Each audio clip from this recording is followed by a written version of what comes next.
For post-war national scenario, two strands of national upsurge. Two basic strands of national upsurge can be identified during the last 2 years of British rule. Tortuous negotiations involving the government, Congress and Muslim League, increasingly accompanied by communal violence and culminating in freedom and the partition. Sporadic, localized and often extremely militant and united mass action by workers, peasants and statespeoples which took the form of a countrywide strike wave.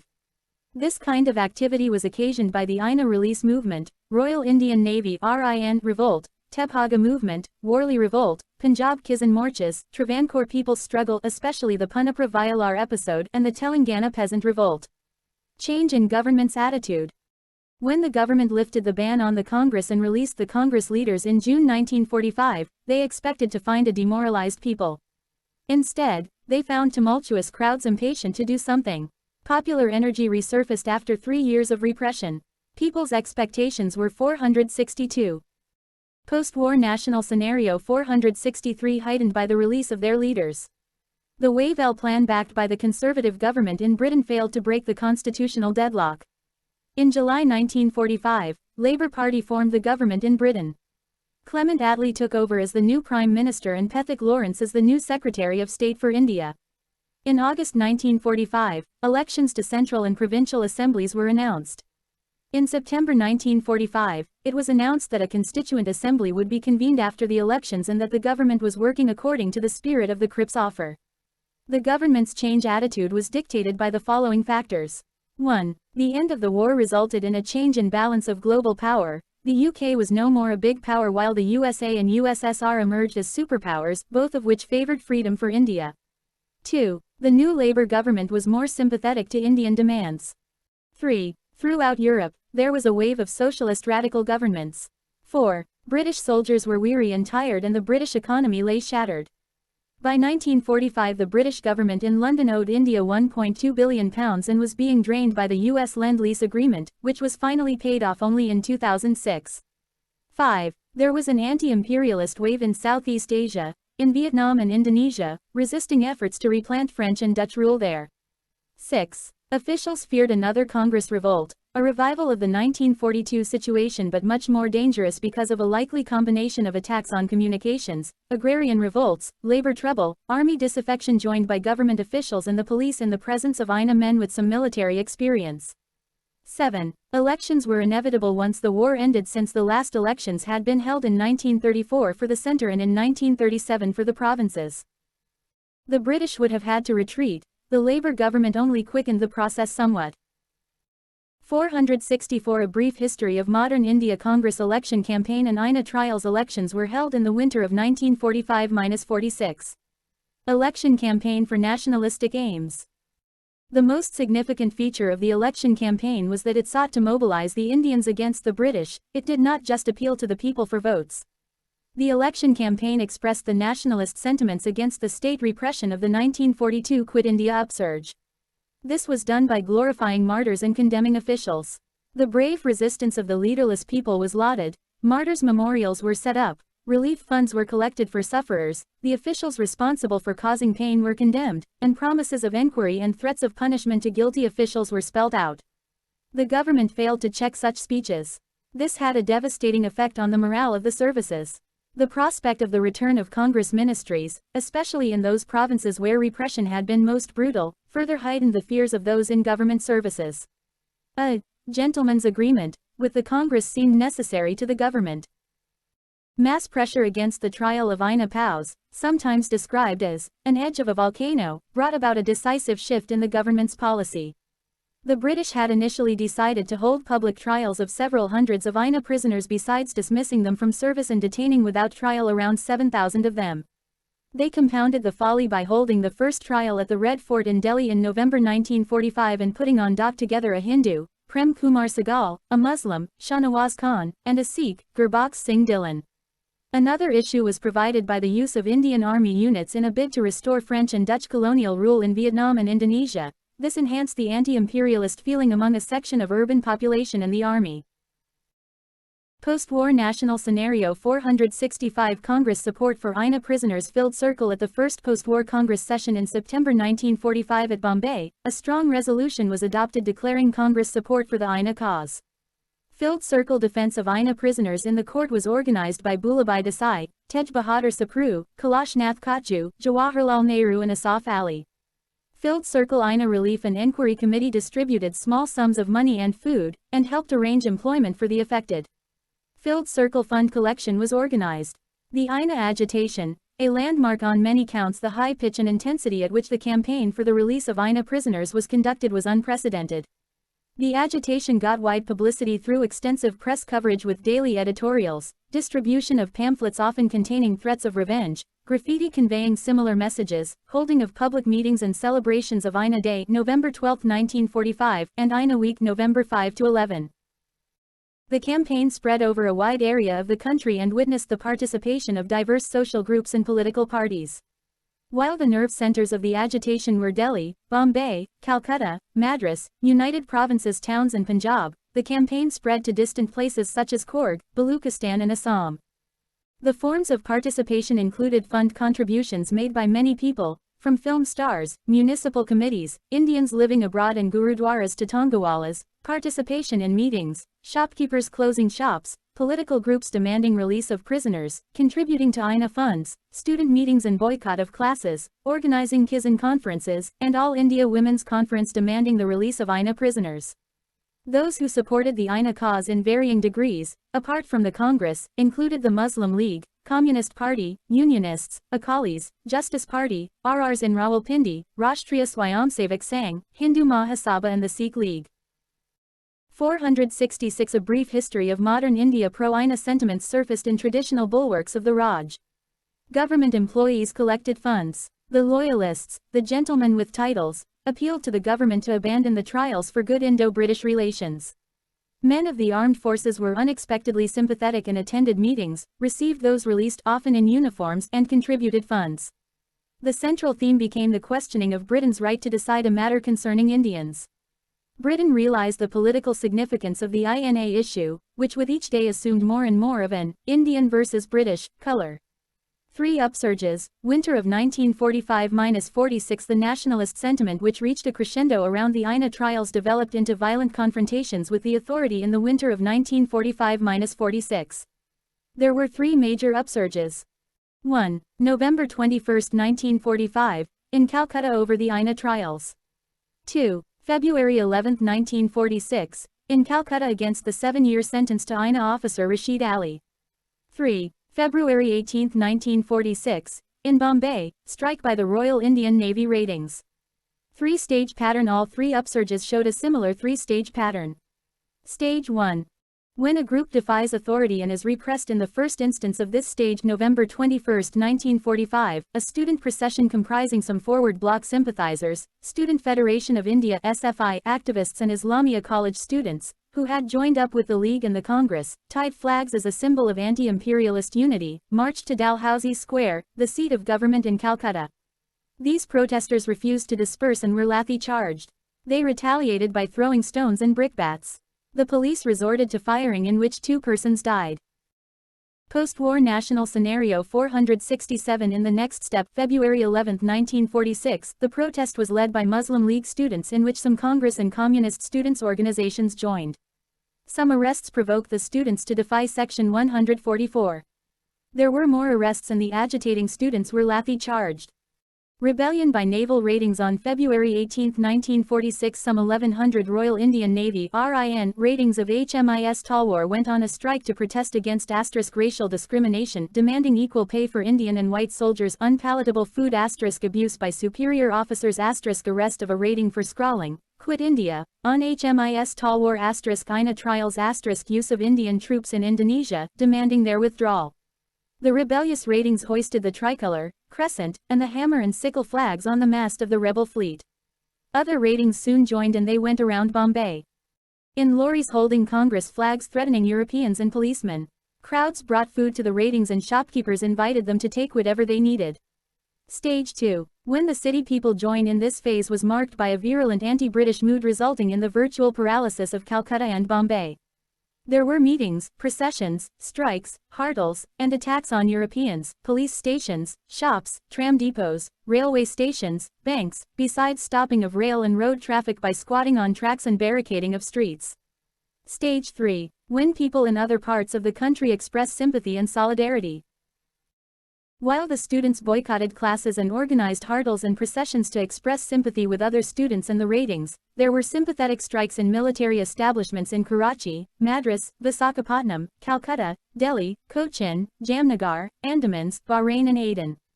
There were strikes by the Royal Indian Air Force in Bombay, Pune, Calcutta, Jessore and Ambala. 468 A brief history of modern India. Patel and Jinnah persuaded the ratings to surrender on February 23 with an assurance that national parties would prevent any victimization. Evaluation of potential and impact of the three upsurges. The three upsurges were significant in many ways. Filled Circle. Fearless action by the masses was an expression of militancy in the popular mind. Filled Circle. Revolt in the armed forces had a great liberating effect on the minds of people. Filled Circle. The RIN revolt was seen as an event marking the end of British rule. Filled Circle. These upsurges prompted the British to extend some concessions. On December 1, 1946, the government announced that only those INA members accused of murder or brutal treatment of fellow prisoners would be brought to trial. Imprisonment sentences passed against the first batch were remitted in January 1947. Indian soldiers were withdrawn from Indochina and Indonesia by February 1947. The decision to send a parliamentary delegation to India, November 1946, was taken. The decision to send cabinet mission was taken in January 1946. But could the communal unity witnessed during these events, if built upon, have offered a way out of the communal deadlock? Or, in other words, what was the potential of these upsurges? These upsurges were in the nature of direct and violent conflict with authority, which had obvious limitations. Only the more militant sections could participate. These upsurges were short-lived and were confined to a few urban centers while the general INA agitation reached the remotest villages. Communal unity witnessed was more organizational than a unity among the people. Muslim ratings went to the League to seek advice and the rest to the Congress and the Socialists. Post-war national scenario 469. Despite considerable erosion of the morale of the bureaucracy, the British infrastructure to repress was intact. They were soon able to control the situation. It was a Maratha battalion in Bombay that rounded up the ratings and restored them to their barracks. Congress strategy. The leftists claim that the Congress indifference to the revolutionary situation arose because of two considerations: that the situation would go out of its control and that a disciplined armed forces were vital in a free India. They also claim that if the Congress leaders had not surrendered to power play, a different path to independence would have emerged. But actually these upsurges were an extension of earlier nationalist activity fostered by the Congress through its election campaign, its advocacy of the INA cause and highlighting of the excesses of 1942. These upsurges were distinguishable from the earlier activity because of their form of articulation. These were violent challenges to the authority while the earlier activity was a peaceful demonstration of national solidarity.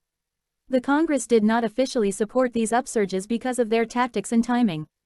Negotiations had been an integral part of the Congress strategy, to be explored before a mass movement could be launched, especially when the British were seen to be preparing to leave soon. In Gandhi's opinion, the mutiny was badly advised. If they mutinied for India's freedom, they were doubly wrong. If they had any grievances, they should have waited for the guidance of leaders. Election results. Performance of the Congress. Filled Circle. It got 91% of non-Muslim votes. Filled Circle. It captured 57 out of 102 seats in the Central Assembly. Filled Circle. In the provincial elections, it got a majority in most provinces except in Bengal, Sindh and Punjab. The Congress majority provinces included the NWFP and Assam, which were being claimed for Pakistan. 470 A brief history of modern India. Muslim League's performance. Filled Circle. It got 86.6% of the Muslim votes. Filled Circle. It captured the 30 reserved seats in the Central Assembly. Filled Circle. In the provincial elections, it got a majority in Bengal and Sindh. Filled Circle. Unlike in 1937, now the League clearly established itself as the dominant party among Muslims. In Punjab, a unionist Congress Akali coalition under Khizr Hayat Khan assumed power. Significant features of elections. The elections witnessed communal voting in contrast to the strong anti-British unity shown in various upsurges due to 1. Separate electorates, and 2. Limited franchise. For the provinces, less than 10% of the population could vote, and for the Central Assembly, less than 1% of the population was eligible. The Cabinet Mission. The Attlee government announced in February 1946 the decision to send a high-powered mission of 3 British cabinet members: Pethick Lawrence, Secretary of State for India; Stafford Cripps, President of the Board of Trade; and A.V. Alexander, First Lord of Admiralty, to India to find out ways and means for a negotiated, peaceful transfer of power to India. Pethick Lawrence was the chairman of the mission. Why British withdrawal seemed imminent now. 1. The success of nationalist forces in the struggle for hegemony was fairly evident by the end of the war. Nationalism had penetrated into hitherto untouched sections and areas. 2. There was a demonstration in favor of nationalism among the bureaucracy and the loyalist sections, because the paucity of European ICS recruits and a policy of Indianization had ended the British domination of the ICS as early as the First World War, and by 1939, there existed a British-Indian parity. The long war had caused weariness and economic. Post-war national scenario. 471 worries. Now only a depleted, war-weary bureaucracy battered by the 1942 events remained. 3. The British strategy of conciliation and repression had its limitations and contradictions. Filled circle. After the Cripps offer, there was little left to offer for conciliation except full freedom. Filled circle. When nonviolent resistance was repressed with force, the naked force behind the government stood exposed, while if the government did not clamp down on sedition, or made offers for truce, it was seen to be unable to wield authority, and its prestige suffered. Filled circle. Efforts to woo the Congress dismayed the Loyalists. This policy of an unclear mix presented a dilemma for the services, who nevertheless had to implement it. The prospect of Congress ministries coming to power in the provinces further compounded this dilemma. 4. Constitutionalism or Congress Raj had proved to be a big morale booster and helped in deeper penetration of patriotic sentiments among the masses. 5. Demands of leniency for INA prisoners from within the army and the revolt of the RIN ratings had raised fears that the armed forces may not be as reliable if the Congress started a 1942-type mass movement, this time aided by the provincial ministries. 6. The only alternative to an all-out repression of a mass movement was an entirely official rule, which seemed impossible now because the necessary numbers and efficient officials were not available. Views. The British cabinet saw the growing rift between the Congress and the Muslim League as their trump card. Both Linlithgow and the cabinet looked to the rivalry of the Congress and the League as their most useful weapon against the demands of either. B.R. Tomlinson. Our time in India is limited and our power to control events almost gone. We have only prestige and previous momentum to trade on, and these will not last long. Lord Wavell, October 1946. 472. A Brief History of Modern India. 7. The government realized that a settlement was necessary for burying the ghost of a mass movement and for good future Indo-British relations. Now the overarching aim of the British policy makers was a graceful withdrawal, after a settlement on the modalities of the transfer of power and nature of post-imperial India-Britain relations. On the eve of Cabinet Mission Plan, the Congress demanded that power be transferred to one centre and that minorities' demands be worked out in a framework ranging from autonomy to Muslim-majority provinces to self-determination or secession from the Indian Union, but only after the British left. The British bid for a united and friendly India and an active partner in defence of the Commonwealth, because a divided India would lack in defence and would be a blot on Britain's diplomacy.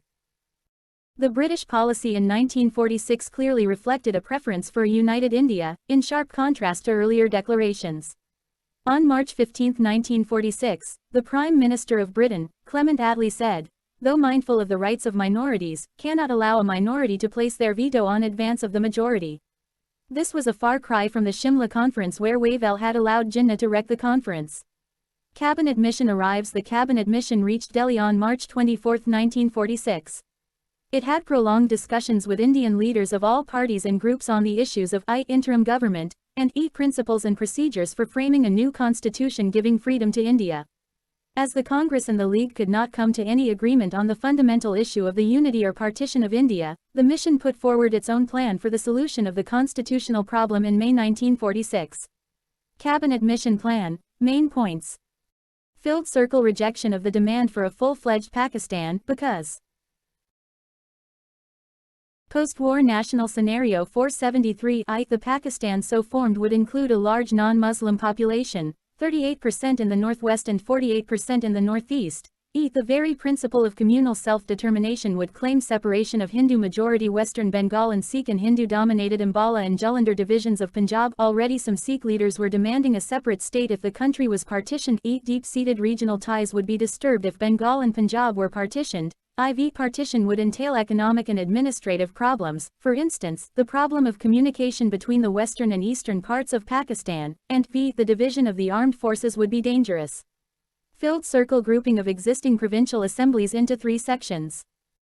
Section A. Madras, Bombay, Central Provinces, United Provinces, Bihar and Orissa Hindu-majority provinces. Section B. Punjab, Northwest Frontier Province and Sindh Muslim-majority provinces. Section C. Bengal and Assam Muslim-majority provinces. Filled circle 3-tier executive and legislature at provincial, section and union levels. Filled circle a constituent assembly was to be elected by provincial assemblies by proportional representation, voting in 3 groups: general, Muslims, Sikhs. This constituent assembly would be a 389-member body with provincial assemblies sending 292, chief commissioners provinces sending 4, and princely states sending 93 members. This was a good, democratic method not based on weightage. Filled circle in the Constituent Assembly, members from Groups A, B and C were to sit separately to decide the constitution for provinces and if possible, for the groups also. Then, the whole Constituent Assembly, all 3 sections A, B and C combined, would sit together to formulate the Union Constitution. 474 A brief history of modern India. Filled circle a common centre would control defence, communication and external affairs. A federal structure was envisaged for India. Filled circle communal questions in the central legislature were to be decided by a simple majority of both communities present and voting. Filled circle provinces were to have full autonomy and residual powers. Filled circle princely states were no longer to be under paramountcy of the British government. They would be free to enter into an arrangement with successor governments or the British government. Filled circle after the first general elections, a province was to be free to come out of a group, and after 10 years, a province was to be free to call for a reconsideration of the group or the Union Constitution. Filled circle meanwhile, an interim government was to be formed from the Constituent Assembly. Different interpretations of the grouping clause. Each party or group looked at the plan from its own point of view. Congress. To the Congress, the Cabinet Mission Plan was against the creation of Pakistan since grouping was optional. One constituent assembly was envisaged, and the League no longer had a veto. Muslim League. The Muslim League believed Pakistan to be implied in compulsory grouping. The mission later clarified that the grouping was compulsory. Main objections. Different parties objected to the plan on different grounds. Congress. Filled circle provinces should not have to wait till the first general elections to come out of a group.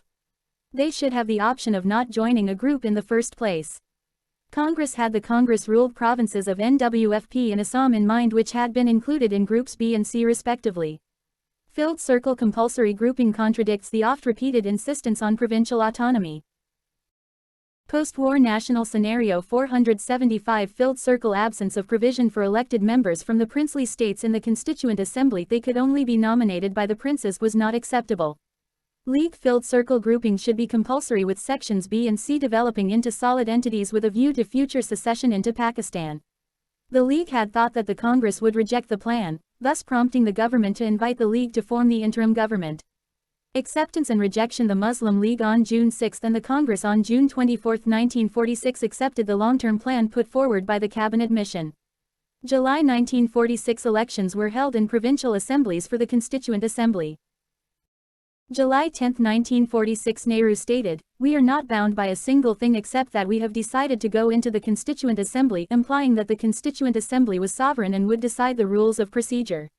The big probability is that there would be no grouping, as NWFP and Assam would have objections to joining sections B and C.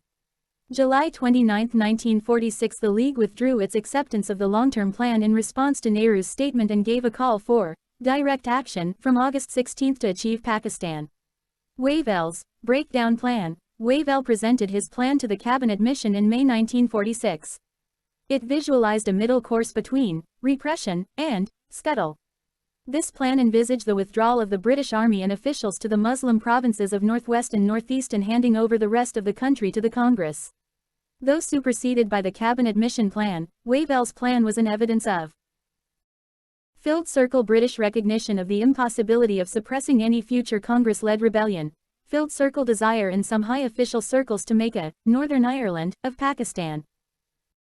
476 A brief history of modern India. Communal Holocaust and the interim government. From August 16, 1946, the Indian scene was rapidly transformed. There were communal riots on an unprecedented scale, which left around several thousands dead. The worst hit areas were Calcutta, Bombay, Noakhali, Bihar and Garmuk Teshwar, United Provinces. Changed government priorities. Wavell was now eager to somehow get the Congress into the interim government, even if the League stayed out, a departure from Wavell's stand during the Shimla conference. This attitude was against the League's insistence that all settlements be acceptable to it and also against earlier government postures of encouraging communal forces, of denying the legitimacy of nationalism, and of denying the representative nature of Congress. Thus, continuance of British rule had demanded one stance from Britain, and the withdrawal and post-imperial links dictated a contrary posture. Interim government. Fearing mass action by the Congress, a Congress-dominated interim government headed by Nehru was sworn in on September 2, 1946, with Nehru continuing to insist on his party's opposition to the compulsory grouping. Despite the title, the interim government was little more than a continuation of the old executive of the Viceroy. Wavell overruled the ministers on the issue of the release of INA prisoners in his very last cabinet meeting in March 1947. Wavell quietly brought the Muslim League into the interim government on October 26, 1946. The League was allowed to join Filled Circle without giving up the direct action, Filled Circle despite its rejection of the cabinet mission's long-term and short-term plans, and Filled Circle despite insistence on compulsory grouping with decisions being taken by a majority vote by a section. Post-war national scenario 477 as a whole, which would reduce the opponents of Pakistan in Assam and NWFP to a position of helpless minority. 14 ministers of interim government, September 2, 1946 to August 15, 1947. 1. Jawaharlal Nehru, Vice President of Executive Council, External Affairs and Commonwealth Relations. 2. Vallabhbhai Patel, Home, Information and Broadcasting. 3. Baldev Singh, Defense. 4. Dr. John Matai, Industries and Supplies. 5. C. Rajagopalachari, Education. 6. C. H. Baba, Works, Mines and Power. 7. Rajendra Prasad, Agriculture and Food. 8. Jagjivan Ram, Labor. 9. Asaf Ali, Railway. 10. Liaquat Ali Khan, Muslim League, Finance. 11. Ibrahim Ismail Chandragar, Muslim League, Commerce. 12. Abdur Rab Nishtar, Muslim League, Communications. 13. Ghazanfar Ali Khan, Muslim League, Health. 14. Jojendra Nath Mandal, Muslim League, Law. Obstructionist approach and ulterior motives of the League. The League did not attend the Constituent Assembly, which had its first meeting on December 9, 1946. Consequently, the Assembly had to confine itself to passing a general objectives resolution, drafted by Jawaharlal Nehru, stating the ideals of an independent sovereign republic with autonomous units, adequate minority safeguards and social, political and economic democracy. The League refused to attend informal meetings of the cabinet to take decisions. The League questioned the decisions and appointments made by the Congress members. Liaquat Ali Khan as the finance minister restricted and encumbered the efficient functioning of other ministries. The League had only sought a foothold in the government. 478 A brief history of modern India to fight for Pakistan. For them, it was a continuation of the civil war by other means. The Congress demand that the British get the League to change its attitude in the interim government or quit was voiced ever since the League joined the interim government.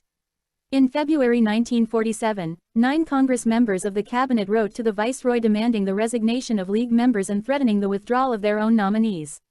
The last straw came with the League demanding the dissolution of the Constituent Assembly. A crisis seemed to be developing rapidly. Birth and spread of communalism in India. With the rise of nationalism, communalism appeared around the end of the 19th century. It proved to be a huge threat to the unity of the Indian people and the national movement. The legacy, unfortunately, continues. Characteristic features of Indian communalism. Communalism, more accurately, sectarianism, is basically an ideology, which gives more importance to one's own ethnic religious group rather than to the wider society as a whole, evolved through 3 broad stages in India.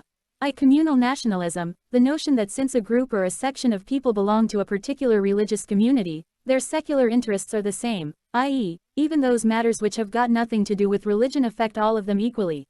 Liberal communalism, the notion that since 2 religious communities have different religious interests, they have different interests in the secular sphere also, i.e., in economic, political and cultural spheres. Extreme communalism, the notion that not only do different religious communities have different interests, but also that these interests are incompatible, i.e., 2 communities cannot coexist because the interests of one community come into conflict with those of the other. Post-war national scenario 479. There is nothing unique about Indian communalism. It was the result of the conditions which have, in other societies, produced similar phenomena and ideologies such as fascism, anti-Semitism, racism, the Catholic-Protestant conflict in Northern Ireland and the Christian-Muslim conflict in Lebanon. Bypassing basic economic interests, the communalists claim to protect interests which do not necessarily exist.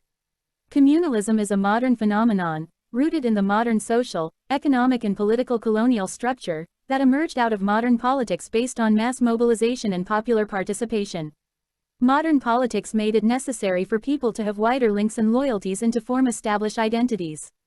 This process involved the spread of modern ideas of nation, class and cultural linguistic identity. In India, religious consciousness was transformed into communal consciousness in some parts of the country and among some sections of the people. Its social roots lay in the rising middle classes who propagated imaginary communal interests to further their own economic interests. Communalism was a bourgeois question par excellence, according to the left. Communalists were backed in their communal campaign by the colonial administration. It was the channel through which colonialists expanded their social base. Communalists and colonialists were helped in their sinister motives by the fact that often socio-economic distinctions in Indian society coincided with religious distinctions. The inherent class contradictions were given a post facto communal coloring by the vested interests. Conservative social reactionary elements gave full support to communalism. Religiosity itself did not amount to communalism, but in a country where lack of education and low awareness of the outside world was a sad reality, religion had the potential of becoming, and was used as, a vehicle of communalism. Reasons for growth of communalism. Communalism grew in the modern economic, political and social institutions where new identities were emerging in a 480 a brief history of modern India haphazard manner even as the old, pre-modern identities had not diminished. A clash of this fundamental dichotomy gave rise to a communal ideology. Socio-economic reasons. Religion did not actually dictate the economic and political interests of the Hindus and Muslims. One community consisting of Hindus as well as Muslims differed from another also consisting of Hindus and Muslims by language, culture, caste, social status, food and dress habits, social practices or customs and so on. Even socially and culturally the Hindu and the Muslim masses had developed common ways of life. A Bengali Muslim has much more in common with a Bengali Hindu than with a Punjabi Muslim. Moreover, Hindus and the Muslims were equal victims of oppression and exploitation by British imperialism. Modern Western thought and scientific ideas were not absorbed by Muslim intellectuals, who remained traditional and backward. Even when, as a result of the efforts of reformers, modern education spread among Muslims, the proportion of the educated was far lower among Muslims than among Hindus, Parsis or Christians. The Muslims also lagged behind as participants in the growth of trade and industry. As the number of educated persons and men of trade and industry among the Muslims was rather small, it was easy for the reactionary big landlords and the richer classes to continue to wield influence over the Muslim masses.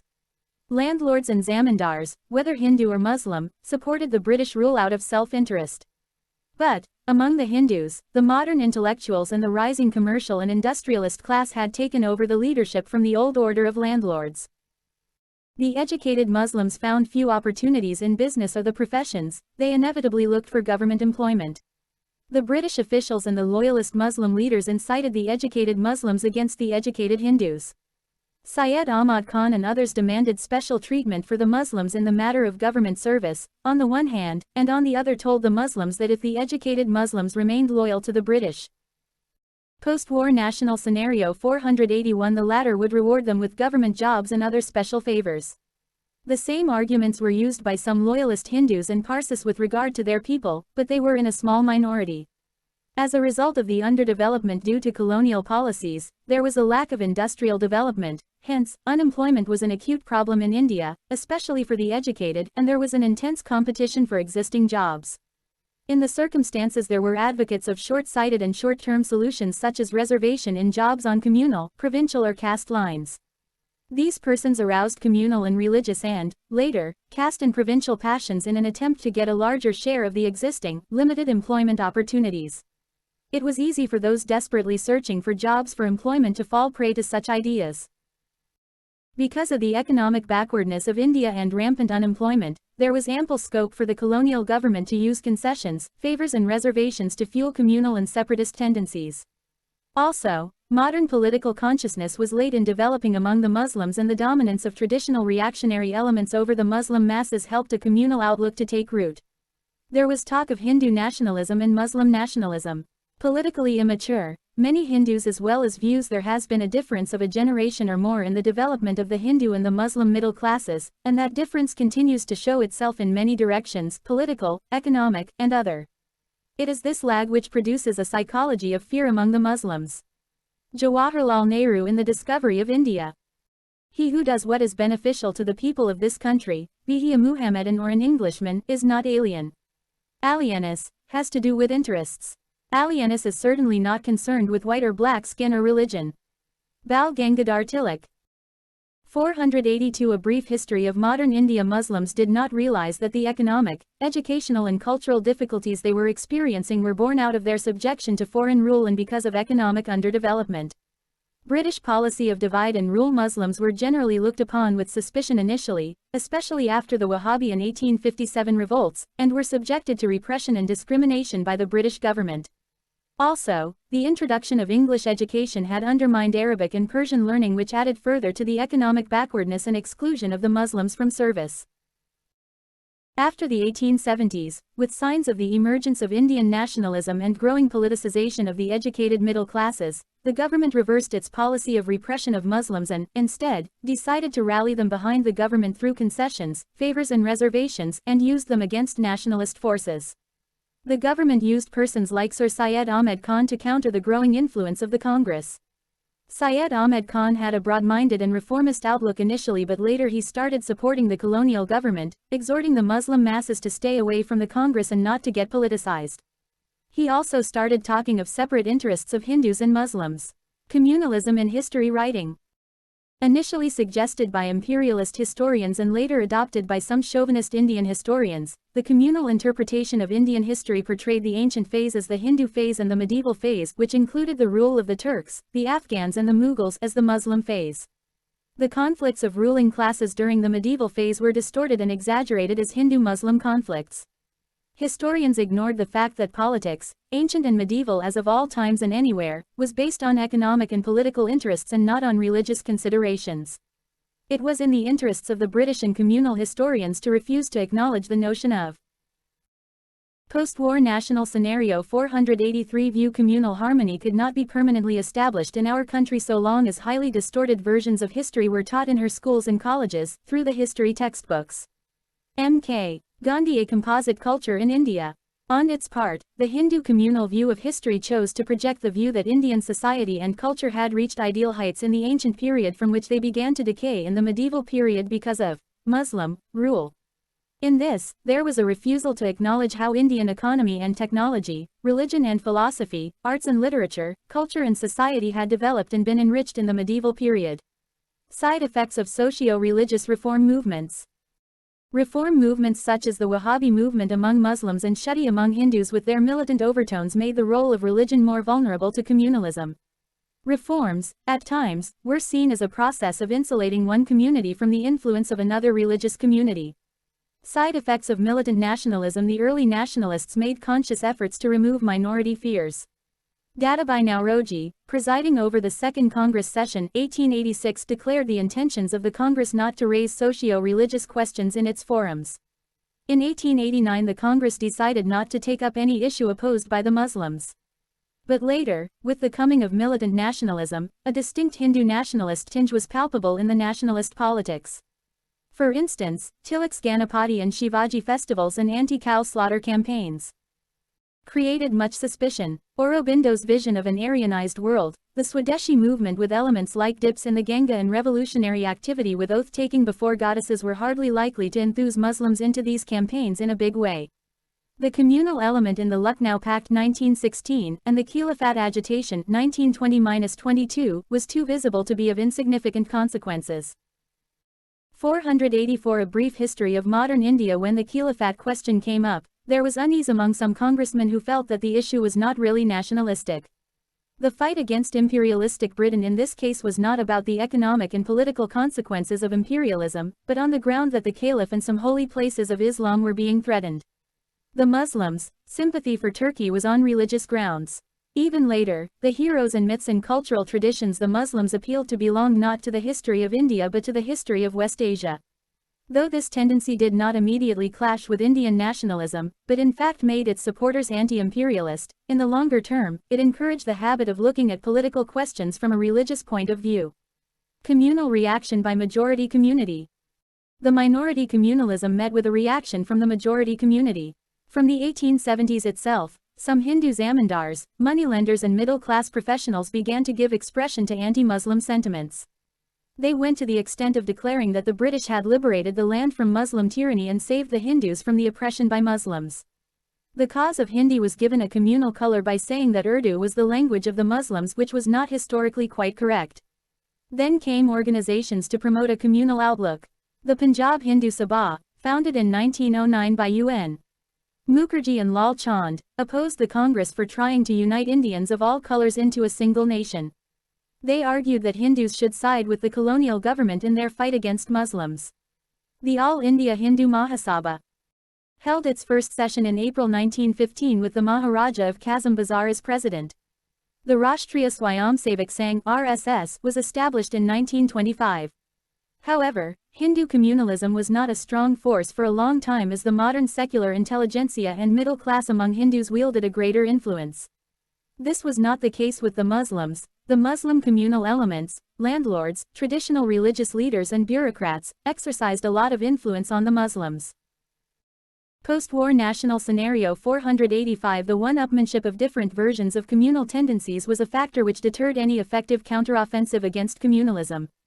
Evolution of the two-nation theory. The development of the two-nation theory over the years is as follows. 1887, there was a frontal attack on the Congress by Dufferin, the viceroy, and Colvin, the lieutenant governor of the United Provinces. Syed Ahmed Khan and Raja Shiv Prasad of Benga were propped up as an anti-Congress front by the government. Syed Ahmed Khan appealed to the educated Muslims to stay away from the Congress, although some Muslims did join the Congress. These included Badruddin Tayyabji, Mir Musharraf Hussain, A. Bhimji and Hamid Ali Khan. 1906.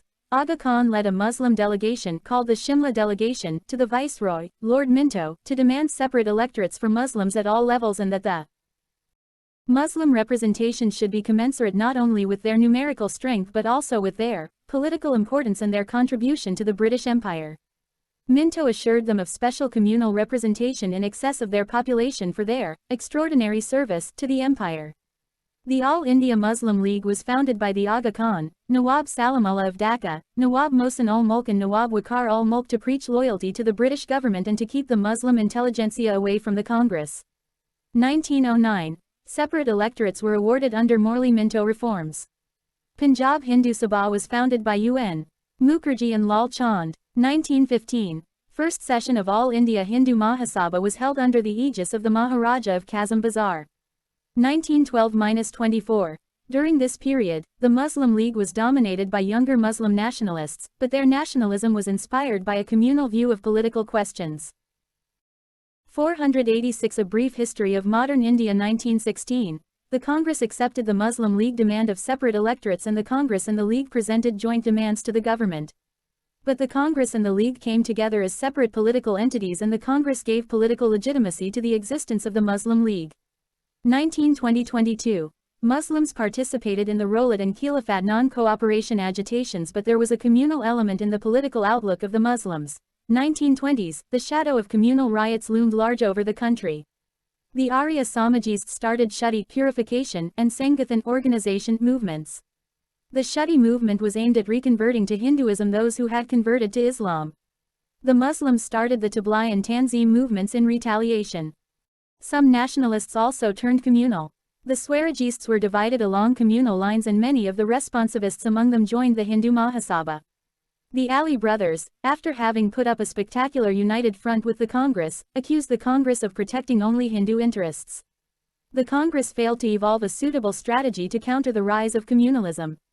1928. The Nehru Report on Constitutional Reforms as suggested by the Congress was opposed by Muslim hardliners and the Sikh League. Jinnah proposed 14 points demanding separate electorates and reservation for Muslims in government service and self-governing bodies. By negotiating with the Muslim League, the Congress made a number of mistakes. 1. It gave legitimacy to the politics of the League, thus giving recognition to the division of society into separate communities with separate interests. 2. It undermined the role of secular, nationalist Muslims. 3. Concessions to one community prompted other communities to demand similar concessions. 4. Launching an all-out attack on communalism became difficult. 1930-34. Some Muslim groups, such as the Jamaat. Post-war national scenario 487I Ulema-I Hind, State of Kashmir and Khudai Khidmatgars participated in the civil disobedience movement, but overall the participation of Muslims was nowhere near the level of the Khilafat agitation. While the Congress stayed away from 2 of the 3 round-table conferences held in London to discuss further constitutional reforms, the Communalists attended all 3 of them. 1932. The Communal Award accepted all Muslim communal demands contained in the 14 points. After 1937, after the Muslim League performed badly in the 1937 provincial elections, it decided to resort to extreme communalism. There began a tendency to project the Muslims, not as a minority but as a separate nation, in the early 1930s. This idea of a separate Muslim nation was proposed by a young Muslim intellectual Rahmat Ali and later developed further by the poet Iqbal. From now onwards, communalism was organized as a mass movement with its base among middle and upper classes. Vicious propaganda was launched against the Congress by Z.A. Salari, F.M. Durrani, Faisal ul-Haq, etc. Extreme communalism was based on fear, hatred and violence of word and deed. Till 1937 there had been liberal communalism, centered around safeguards and reservations. It was communal while upholding certain liberal, democratic, humanistic and nationalistic values and the notion that these diverse communities could be welded together into one nation and one national interest.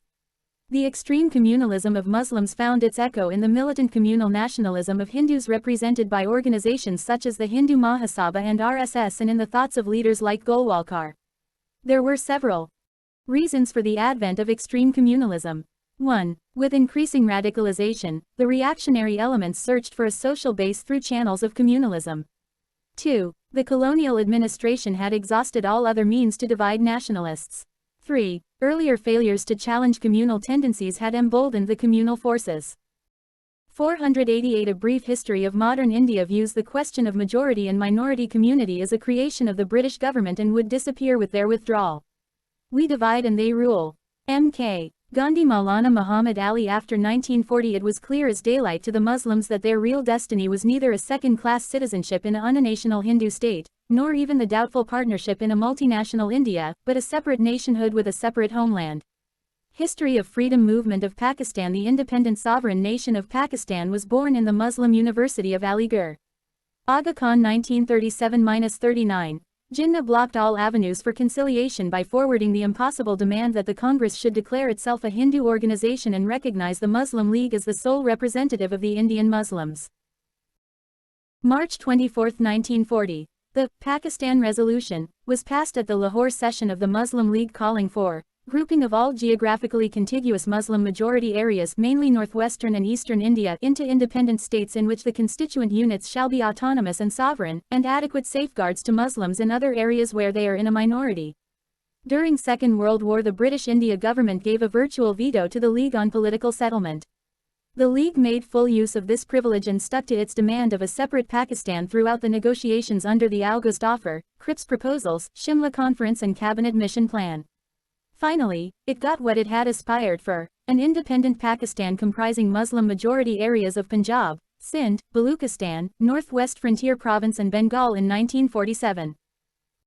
Post-war national scenario 489 summary filled circle last 2 years of British rule * 2 basic strands. 1. Tortuous negotiations resulting in freedom and partition, accompanied by communal violence. 2.